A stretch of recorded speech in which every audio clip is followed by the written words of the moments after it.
நான் இதை செய்யறதுக்கு 3 டார்க் ஃபேண்டஸி தான் எடுத்துக்கிட்டேன்.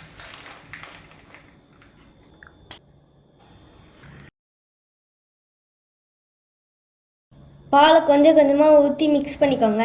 1 பிஞ்ச் ஆஃப் பேக்கிங் சோடா போட்டுக்கலாம். நல்லா மிக்ஸ் பண்ணிக்கோங்க. இப்போ பட்டர் போட்டு தடவி வச்ச பாத்திரத்தில் இதை நம்ம ஷிஃப்ட் பண்ணிக்கலாம். இப்போ இது ஓவனில் வச்சுக்கலாம்.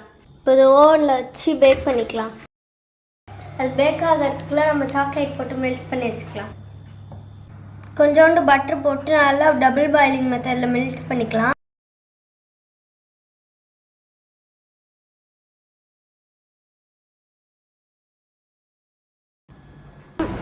கேஷ்யூஸ்லாம் கட் பண்ணி வச்சுக்கிட்டேன். உங்களுக்கு வேணா பிஸ்தா கூட போட்டுக்கலாம். இப்போ இது மேலே நம்மளோட ஓரியோ கேக் செம்மையாக ரெடி ஆயிடுச்சு.